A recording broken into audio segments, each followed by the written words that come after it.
Donc bienvenue dans la troisième et dernière partie de la vidéo dédiée à l'utilisation de MailChimp où nous allons nous attarder principalement cette fois au mode de création d'une newsletter.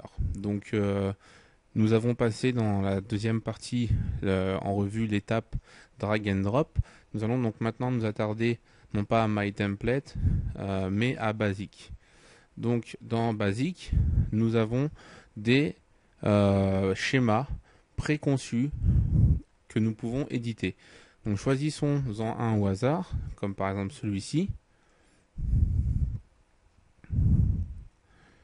Nous avons, à la manière du drag and drop, des interactions possibles, sauf que donc là, plus possibilité de poser des blocs. Voilà, si je remove, donc si je supprime le bloc, j'ai un espace qui vient de se libérer, par exemple.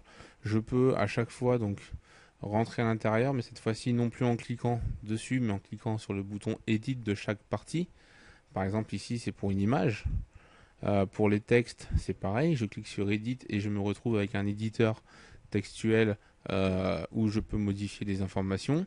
Lorsque j'ai terminé, je clique sur le bouton Save Now et le fichier s'actualise. Donc voilà. Ici où il n'y a rien, si je veux, je peux donc placer cette image ou alors utiliser du texte. Les parties que je supprime, comme par exemple celle-ci, remove, ne disparaissent pas réellement puisque vous voyez, elles prennent de la place dans le décor. Donc je peux soit faire comme ceci, soit use default. Donc use default, je vais choisir de réintégrer le paramètre de base. Je ne peux pas vraiment positionner des choses telles que je voudrais. Je suis assez figé par rapport à la proposition qu'on m'a fait à la base. Par contre, je suis toujours libre d'action dans la personnalisation. On retrouve ici header, body, middle columns, lower columns, footer et monkey reward.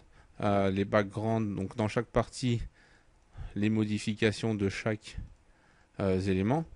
Body, body link, body style, page, background, email. Enfin voilà, je vous laisserai explorer. C'est toujours pareil, c'est pas très compliqué. C'est juste un peu moins souple que le drag and drop. Donc maintenant, c'est vrai que le drag and drop, on va dire, est plutôt privilégié dans l'utilisation générale. Un petit mot sur le monkey reward, qui est donc le badge que l'on retrouve en bas de l'email, qui est ici pour dire dans l'utilisation gratuite de MailChimp, vous utilisez MailChimp et donc vous remerciez un petit peu le service gratuit qu'on vous propose. Et c'est déjà pas mal. Ce petit reward, donc ce badge, peut être modifiable. On a, si on clique sur Change, plusieurs options. Donc voilà, on voit qu'ils peuvent être très très discrets, comme un peu plus funky. Donc c'est à vous de voir. Alors à l'époque, je me rappelle, il y avait plus de motifs. Là, je sais pas si c'est juste parce qu'on est sur le mode euh, euh, template, on va dire basique, qu'on n'a pas tous les autres. Peut-être qu'ils ont même complètement supprimé les autres. Avant, il y avait des étiquettes, des soucoupes volantes, ce genre de choses. C'était assez sympa. Donc là, alors si je fais next, je poursuis l'étape comme on avait vu dans la vidéo numéro 2. Là, je vais revenir en cliquant sur Change Template aux pages de choix. Donc, on a fait le basique. Ah, il m'en manque un là. Il doit y avoir un petit bug chez WordPress actuellement. Donc ce n'est pas grave. On a vu le premier, on a vu le basique. Donc maintenant, on va regarder Pré-Design. Donc dans Pré-Design, on a toute une tripotée de thèmes qui sont donc classés par catégorie en fonction de ce que l'on désire. Préconçus avec déjà que certains des graphiques sont pour la plupart modifiables, mais avec certaines limites. Par exemple, le tout premier, si je le choisis, je vais m'apercevoir assez rapidement que je ne peux pas changer la couleur de fond. de cet élément. Donc je vais pouvoir changer le background ici. Voilà. Mais ensuite, il faut que je m'adapte au reste. Et là, c'est un peu plus compliqué. Le footer, voilà, hein, il faut que je récupère par exemple les mêmes couleurs. Donc voilà. Et j'ai des bordures. Alors ces bordures, on peut les modifier. Aussi, dans le body, on s'aperçoit qu'il y a des éléments qui reprennent. Comme par exemple text color, donc le text color qui est en orange, qui doit être quelque part par là. Dans le body, voilà, j'ai le body text container, donc ceci qui est lui aussi en rouge. Donc je peux m'adapter, mais dans une certaine limite. Vous voyez, je ne peux pas changer l'élément graphique ici. Donc ça peut être embêtant. Mais bon, il faut garder à l'esprit que c'est un outil qui est destiné avant tout, dans la plupart du temps, les pré-design, à des personnes qui n'ont aucune connaissance technique sur la création graphique d'une newsletter ou alors sur le code, la création codée d'une newsletter. Donc voilà. Donc de retour dans les pré-design, on va regarder donc un peu tout ce qui se passe, hein. Toujours pareil, dès que vous avez en bas à droite, alors que j'en trouve un pour l'exemple, euh, donc le téléphone d'afficher, c'est que la newsletter peut être visible et adaptée sur les périphériques mobiles. Alors ils ont peut-être retiré l'icône qui précise cela, mais ça c'est long à changer là. Avant, l'icône était sur le schéma. Alors là, apparemment, il n'y en a plus aucun qui n'a l'icône. Donc peut-être que de base, ils sont tous adaptables. Voilà, donc on peut avoir des schémas comme ceci, hein, très basiques, très simples, qui peuvent correspondre un peu à tous les goûts. Voilà, donc là, l'avantage, c'est qu'on est cerné dans un template, mais on est en même temps dans une condition où on peut personnaliser les choses.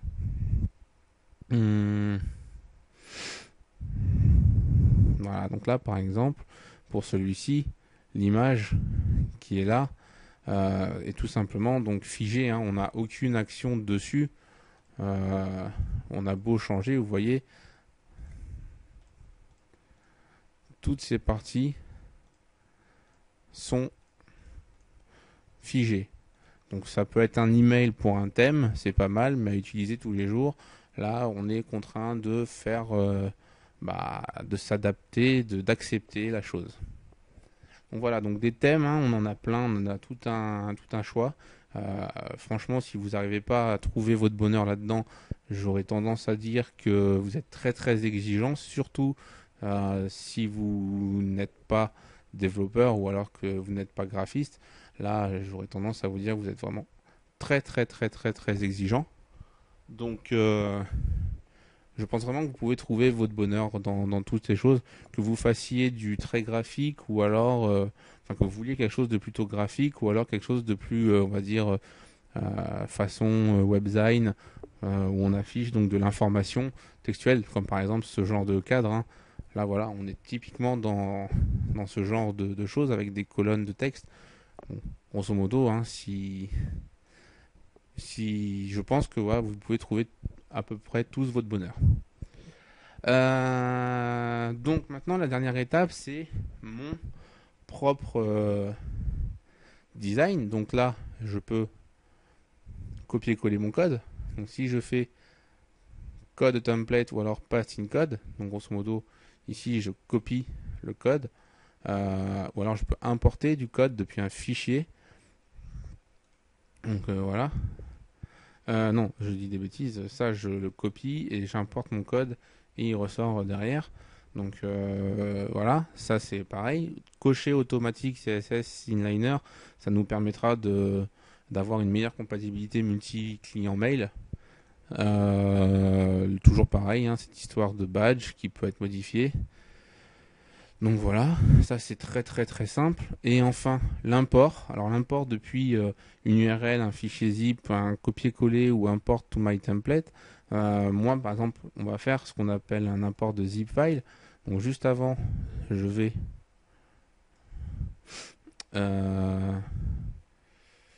où est mon fichier? Alors, newsletter, voilà. Tac. Je vais zipper tout cela, donc add to archive. Donc prenez bien un format zip, hein, sinon il ne va pas l'accepter. OK, voilà ce qui est fait.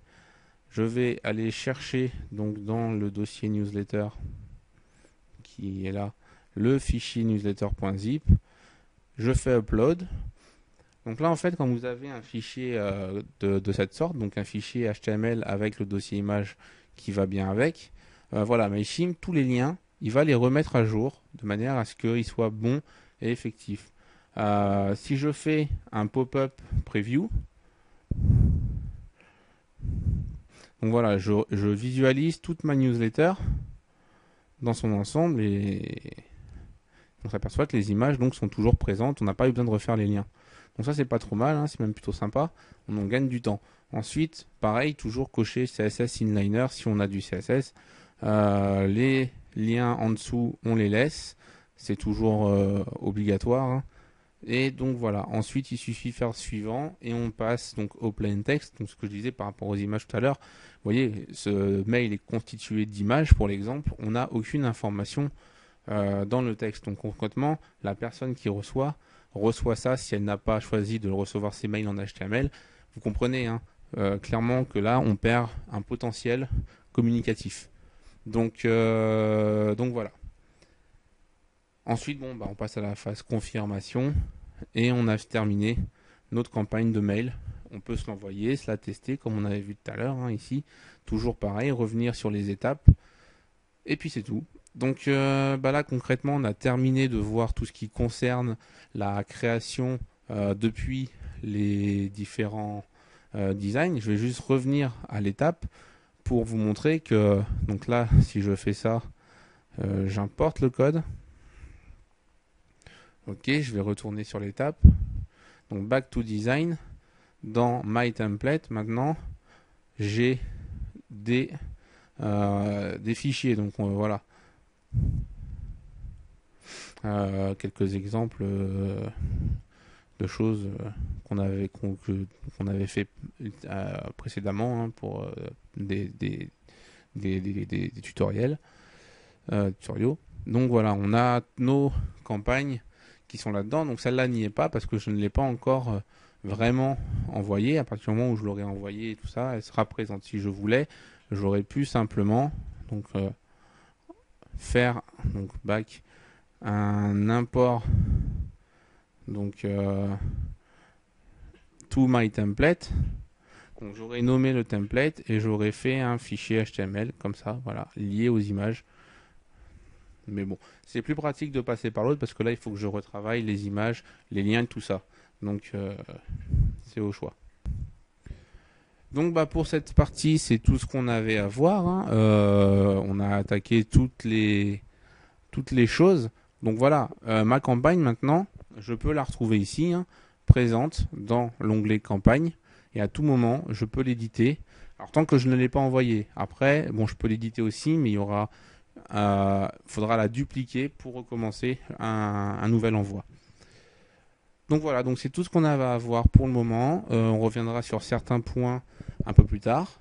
Et donc je vous dis à bientôt. Donc bienvenue dans cette seconde partie de tutoriel dédié à l'utilisation de MailChimp. Donc maintenant, dans la première partie, nous avons vu comment créer une liste. Dans la seconde partie, nous allons donc créer la campagne. Donc pour créer une campagne, nous cliquons sur le bouton Create Campaign en haut à droite de votre écran.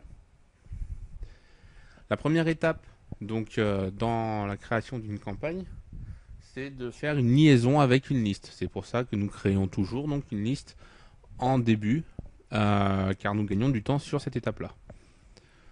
Donc, on va choisir la liste de tests et on peut choisir d'envoyer soit à la liste entière, soit à ce qu'ils appellent des segments. Donc, c'est des filtres de liste. Donc, par exemple, en filtre, on peut choisir des personnes dont le first name, par exemple, dont le nom de famille, le prénom commence par C, par exemple. Et donc, on ajoute la condition. Donc là, on verra qu'il n'y a personne qui commence par C. Par contre, par L, on en a un. Rappelez-vous, on avait Lélé qui commençait donc par un L. Nous, on va choisir donc d'envoyer à la liste entière de contacts. Donc une fois qu'on a pris cette décision, il suffit de cliquer sur Next. À tout moment, en haut à droite, vous avez la possibilité de sauvegarder et de quitter la newsletter, donc votre campagne, pour y revenir à tout moment, bien plus tard. Donc là, nous allons faire suivant, donc Next en bas à droite, et on nous propose donc de remplir des informations sur le nom de cette campagne. Donc toujours pareil, le nom de la campagne, c'est quelque chose qui vous concerne. C'est pour vous, d'un point de vue organisation, de vous y retrouver facilement. Donc là, je vais mettre, c'est la campagne test. Voilà, donc l'objet, donc c'est notre objet. From name, c'est toujours pareil, hein, c'est de qui nous provient l'adresse, le mail. Et enfin, l'adresse email. Donc là, j'ai mis une adresse bidon. Nous allons ensuite cocher et laisser tout ce qu'il y a d'affiché. Donc dans les options de tracking, c'est tout ce qui concerne les analyses, donc les statistiques de notre newsletter. Et dans social media et more options, ce sont des paramètres supplémentaires. Social media, par exemple, permet de voir les commentaires Facebook de nos campagnes. Donc, une fois que cette étape est paramétrée, on passe à la suivante. Donc là, oui, bon, bien sûr, je vais mettre une adresse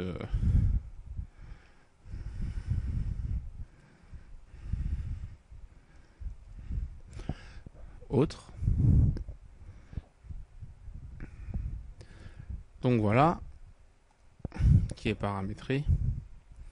Et j'ai plusieurs possibilités maintenant. Alors de faire soit une newsletter avec un éditeur drag and drop, soit My Template. Donc My Template, avant de pouvoir le sélectionner, il faut avoir importé, donc on verra ici un design basique. Donc c'est un éditeur simple avec des éléments. Donc on va placer manuellement, moins on va dire ergonomique que drag and drop, hein, qui est beaucoup plus simple, qui est assez récent comme système maintenant. Et Predesign, donc il nous propose des templates préfaits plutôt sympas, qui peuvent permettre, on va dire, à des personnes qui ne savent donc pas coder ou qui ne savent pas utiliser de logiciels graphiques, d'avoir quelque chose de qualité tout de même. Donc nous, dans un premier temps, on va faire le drag and drop. Donc on va sélectionner drag and drop et on a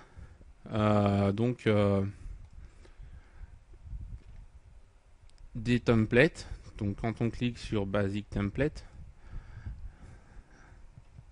donc le petit téléphone portable signifie que les newsletters, que les lettres sont adaptables aux périphériques mobiles comme les smartphones. Je peux faire un preview, par exemple le premier. Donc je vois à gauche l'affichage écran et à droite l'affichage smartphone.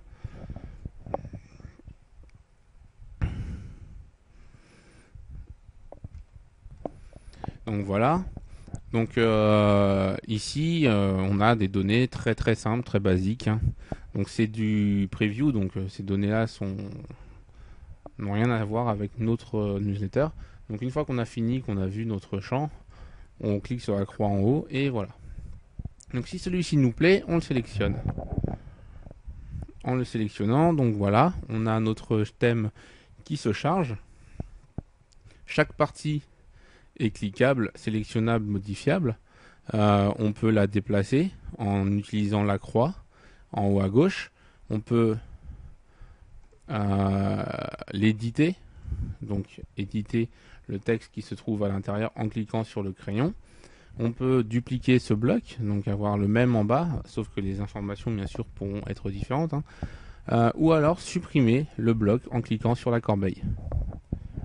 Donc une fois qu'on est sur l'éditeur, on a à gauche, à droite de l'écran, des informations sur le contenu, donc sur le content, donc le content c'est le contenu, sur le style, donc les couleurs de texte, les polices qu'on peut utiliser, ainsi que tous ces éléments, et les paramètres par rapport à la façon dont se positionnent les cellules.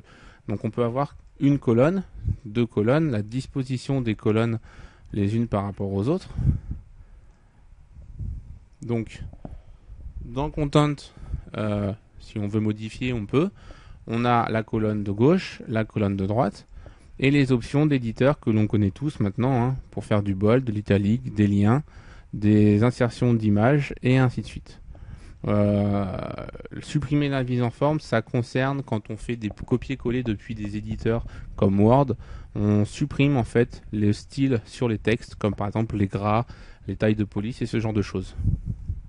Sur la flèche de droite, on développe d'autres options, donc des options supplémentaires, comme par exemple les polices, les tailles de police, le soulignage, le surlignage, le souligné, la disposition du texte, donc l'alignement, le vérificateur d'orthographe, faire une encre, insérer des merge tags, une ligne horizontale et faire des indentations et des retraits à gauche ou à droite. Et bien sûr les options d'annuler et de rétablir. Pour les images, bien, par exemple, en cliquant dessus, c'est très simple. Il suffit de, soit depuis des fichiers donc distants, ou alors depuis une bibliothèque, ou depuis donc des fichiers qu'on aurait déjà uploadés avant, donc à chercher. On peut dans Upload, donc du coup, en cliquant sur Import from URL ou alors Browse for File, ou alors faire un glisser-déposer sur le nuage par exemple, hein, aller chercher une photo et l'insérer. Donc là, nous n'allons pas le faire. Cette photo viendra donc se positionner et ensuite nous aurons des options pour la photo en elle-même. Donc voilà, donc c'est très très simple, hein, vous voyez, c'est pas très compliqué. Donc imaginons, donc en cliquant sur Save and Close en bas de chaque modification, on retourne sur l'onglet, sur le menu de notre thème. Donc dans layout, on retrouve les thèmes. Dans content, c'est les contenus que l'on va pouvoir glisser sur la page. Par exemple, ajouter une barre de social, de liens sociaux, faire Facebook, Twitter, ou alors un lien vers un site internet par exemple. Ajouter un bouton, donc un bouton où l'on mettra un texte à l'intérieur. On pourra toucher donc la valeur de ce bouton, donc ce qui s'affiche à l'intérieur ici. Ensuite, on peut faire en sorte que ce soit un web, donc une URL d'un site internet, une adresse email, une encre, donc un lien dans la même page, un lien vers un fichier, ou alors un lien vers ouais, donc ça on n'en parlera pas.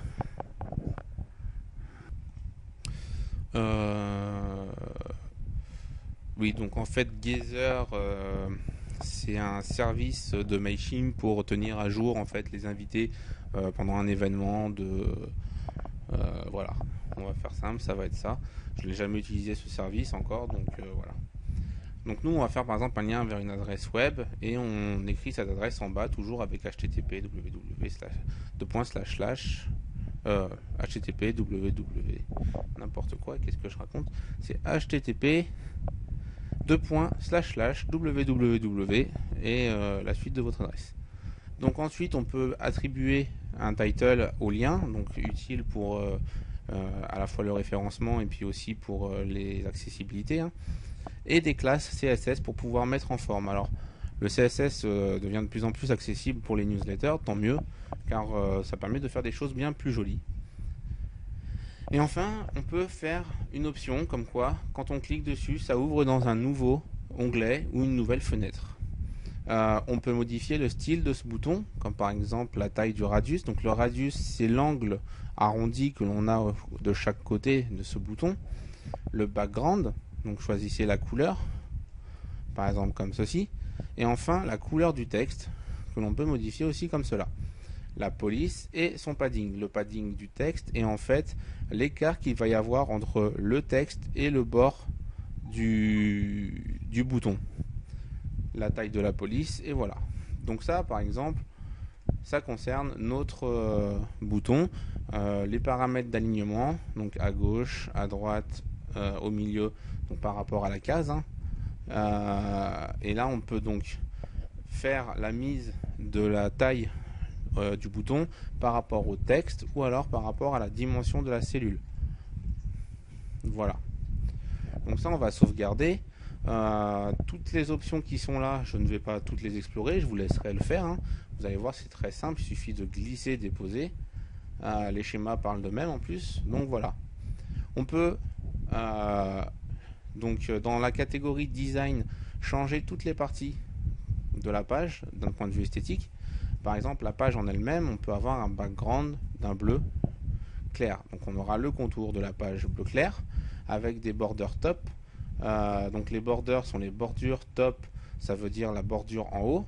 Donc par exemple, imaginons 20 pixels. De quelle nature ce pixel? Donc solide, dash, dot, groove, reach, inset, outset. Donc je vous laisserai tester pour que vous vous rendiez compte. Donc ça va rajouter une bordure tout en haut. On va mettre une autre couleur pour qu'on puisse se rendre compte un petit peu de quoi il s'agit. Alors une autre couleur qui parle bien. Ah, ça s'affiche pas du tout là. Bon, si je retire cette bordure, non plus. Bon, bah c'est pas grave.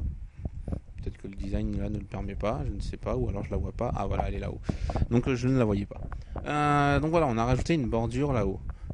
Ensuite, on peut, par rapport à l'email, rajouter aussi une bordure. Donc 20, toujours pareil, une grosse valeur pour qu'on puisse se rendre compte, et une couleur aussi très différente. Donc là, on crée des trucs super kitsch, mais c'est pas grave, on est là pour l'exemple. Heading, donc c'est les options d'en-tête de gros titres en fait. Et heading 1, c'est un peu comme le H1. En fait, c'est pas un peu, c'est le H1. Donc par exemple, ce gros titre là, on peut modifier sa couleur pour lui dire voilà en bleu. Donc les H1 deviendront bleus. Toutes les propriétés textuelles de ce H1 sont ici. On a la même chose pour le H2, le H3, le H4 et les liens, les H1 qui sont en lien. Donc plutôt heading link, ce serait les parties ici, je pense. Non, c'est sûrement dans le cas où le titre est un lien. Donc voilà, donc tout ça c'est des paramètres qui sont très simples à comprendre, donc je vous laisserai les toucher. Concrètement, ils sont pas très difficiles à prendre en main. Donc pour revenir dessus, alors soit on sauvegarde, soit on annule. Donc pour faire une sauvegarde, on clique sur Save et on peut aller sur d'autres parties de la page. Donc toutes les parties de page ont leurs propres options.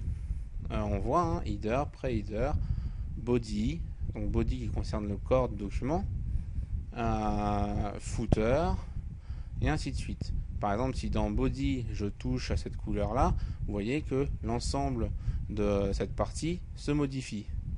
Dans header, on va voir que c'est la partie juste au-dessus qui va changer de couleur. Et enfin, on a ce qu'on appelle le pre-header, donc c'est cette partie tout en haut, qui elle aussi peut prendre ses propres propriétés. Donc tout est très bien segmenté pour être très facilement adapté aux fonctions des besoins de chacun. Très franchement, c'est un très bon outil, donc n'hésitez pas. Allez-y, abusez-en presque, j'ai envie de dire. Faites des essais, faites des tests, personnalisez vos newsletters, c'est parti. Il n'y a pas de limite. Donc ensuite, une fois qu'on a validé notre email, donc on a rentré toutes les données et qu'on a mis en forme tout ça, la partie donc suivante, c'est la partie plain text. Donc en cliquant sur Next, nous arrivons ici. Et en fait, nous avons la retranscription sans HTML de ce que l'on voit à l'écran lorsqu'on n'a pas la copie HTML de l'email. Donc autant dire que lorsque l'on n'a que des images, on ne voit rien, ou alors si on a bien rempli les champs alternatifs et title, on peut avoir donc des données textuelles qui permettent au moins une lisibilité du mail. N'oubliez pas que les champs title et les champs alt sont des champs qui sont aussi très utiles pour les personnes qui sont donc victimes de ces cités. Donc ces personnes-là ne naviguent pas avec les images, mais avec des éditeurs, des navigateurs qui lisent le texte afin qu'ils puissent naviguer. Si ces champs ne sont pas remplis, ces personnes ne naviguent pas sur Internet. Et voilà. Donc pensez un peu à ces personnes et ça sera bon pour tout le monde. Enfin, quand on a donc la partie plain text qui est faite, donc maintenant on n'a plus qu'à faire suivant, on confirme. Donc là, toutes les parties de notre newsletter sont bonnes, sauf défaut header content où il nous manque quelque chose. Donc qu'est-ce que c'est que cette chose qui manque? C'est tout simplement cette partie qu'on n'a pas pré-remplie. Donc on va lui rajouter quelque chose, par exemple du texte, et on fait suivant. Donc techniquement, le mail aurait pu partir dans l'état.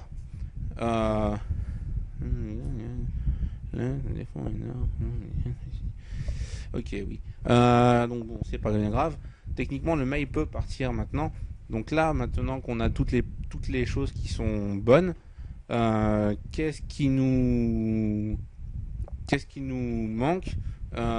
C'est de l'envoyer. Donc pour l'envoyer, on peut faire soit une programmation. Donc sur Schedule, ça permet de programmer à un moment X dans le temps l'envoi de la newsletter.